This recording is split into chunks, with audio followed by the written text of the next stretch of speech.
I've known I was transgender since baby age. Since I was growing up, I always knew that I wasn't a girl. So like when I was first born, I was called Jade. My mum kicked me out because she found out I was transgender. That was disgusting. She was shocked, you know, because obviously at the time I was like seeing boyfriends to try and make her happy kind of thing. So I moved to Oldham, then moved with like the boyfriend. She just weren't happy with it whatsoever.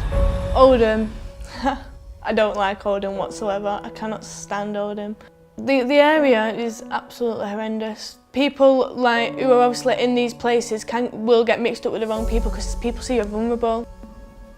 Port Street was the first hostel I moved to after like getting kicked out from my mum's. So I came to the hostel when I was 16 years old. At first it was alright, but it got me too involved with the wrong things. I got in trouble. I got involved with the police for the first time. It got me a bit involved with drugs and drink. I was at the one point where I was down as anything and I overdosed in it, so I got put in the hospital for a week. But I still carried on doing it because like, I didn't see no way forward in life. So I met Pete at Port Street. He was doing night shifts and at night I couldn't sleep for anything, so I used to go to speak to Pete till like 5 in the morning just about random stuff. Pete was like the star of the night, like he got me through the night. Instead of self-harming or overdosing or doing drugs, I'd go speak to Pete. I first met Brandon when I was working here at Port Street. Brandon was a resident here and started to get to know who Brandon was. And a large part of, for me working with Brandon, was just being patient and letting Brandon decide who Brandon was. Getting a bit of stability, I suppose. He was there when nobody else was. When all my family disowned me, Pete was always there. For the first time I trusted someone. I started calling myself Jay, and Jay was too close to Jade. So early last year, to Brandon, Luke, Aaron, Pearson. That was like what I've like picked for ages, so I thought like, I'm having that one. I got into running by Pete. I was just sat at home doing nothing, and Pete was like, no, you can't do this, you need to get out. Running Charity came along via George and said, this is who we are, this is what we're there to do. It would be great to get some young people out running. Once the running started and people realised kind of the power it had with young people really in terms of focus, and it had a massive impact straight away on other aspects of young people's lives. The running charity does what it says on the tin really. It uses running to help young people transform their own lives and achieve difficult, challenging goals. And once they see that they can achieve something with running that they thought they wouldn't be able to do, that transfers into all of the other kind of goal setting that you might do in life. We run wherever and whenever. We try to make it a nice, interesting place to run. Tandle Hill is probably the toughest session we do, and it's a big steep hill. Basically it consists of run up the hill, run down the hill, run up the hill again, and they just do it. I thought, alright then, I'll come once, I just can't get rid of me now. So I will always carry on running. It gets me out, it clears my head. Go, Brandon, go! They've all like got used to it, and like no one calls me she no more, it's always he, Brandon, that's how it is. Oh, the group's amazing. We're just like one big family, we're always there to, like, for each other. People looking up to you as well. You don't want to let anyone else down either. So we all just boost each other up. Everyone wants to belong to something. Being a runner is not about being the fittest or the fastest, although we all want to be. It's about just challenging yourself really, to keep pushing forward. And that's like life, I suppose, for all of us. When I'm running, it blocks out everything that goes in your head, like any bad things that have happened through the day or through your life, you forget it while you're running. So it like lifts you up. So it is like a long process, but it's to be who I want to be, and at the end I'm still going to be me. It's just me now, just different. I'm Brandon and I am a runner. So myself and Brandon have been invited to the Sport for Good Summit in Stockholm. It's a massive, massive opportunity to celebrate what we do. This is who we are and what we're doing.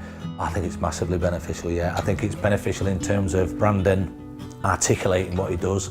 Brandon being out, meeting other people will just be a massive, massive confidence boost. Brandon evolving, really. It's great to be invited to the summit. Brandon steps into new sort of roles and it builds his confidence. A chance for him to speak in groups and meet other people, whilst sometimes daunting and quite stressful, will be a great development opportunity for him as well, I think.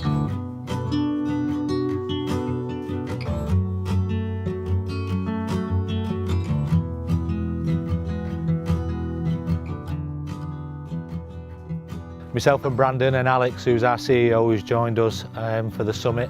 Welcome to the Laureus Sport for Good Summit 2017!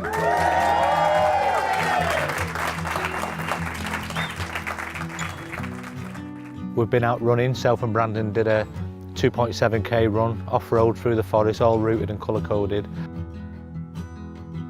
We've been doing a number of workshops. We've met partners from all across Europe who are doing all manner of different things and using sport to inspire young people and communities to bring about change. In one of the workshops we was in a group cluster. Part of what we wanted to talk about really was young people being involved in the decision-making process, and Brandon had a real input. We as a panel speak for the young people already, so obviously I've said we could like meet up say once a week just to get what everyone's views across, and then us as the ones that can speak and use our voices to then express everybody else's opinion. Everyone took note, so much so at the end of the workshop we was asked to nominate one of the discussion topics and we got nominated, so that was great. And then as kind of Brandon's found his feet talking to more people, Brandon's got to grips with it really, really well.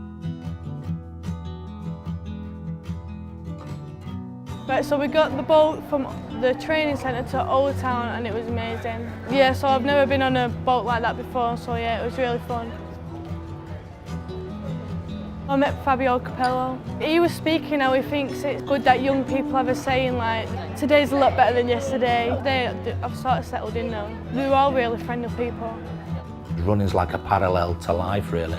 We have our challenges, we have our ups and downs, we have our tears. We decide where our journey's taken us. We decide what baggage we're going to take with us, what we're going to leave behind, and where we want to be really. The biggest thing Brandon's done is started to love life. The Brandon we see now who's kind of confident and outgoing and understands that he's got a great story to tell. And people want to listen to him. Brandon's view was, why would people want to talk to me? Or, do you know, why would people want to listen to me? Because you've got good things to say when you put your filter on and don't swear. Brandon, while Brandon's been here, has worked really hard on doing a bit of a talk for tomorrow. And he's really excited about it, but really nervous at the same time.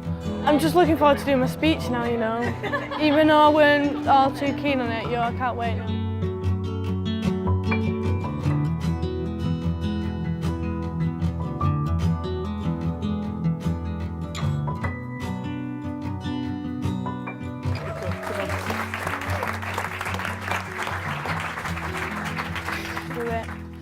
Through the work of the running charity and my running family, the biggest thing I have learnt is that I can love my life.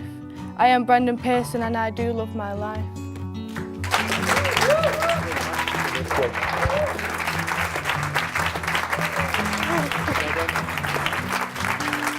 The speech went alright. I was very nervous. I mean, I felt myself shaking, but it was alright. I was glad Pete was at the side of me. I think it went well, you know. Yeah, they all started standing up and clapping. 2 years ago, I wouldn't have been able to come here, even stand up on a stage. Now I've gained the confidence and voiced my life.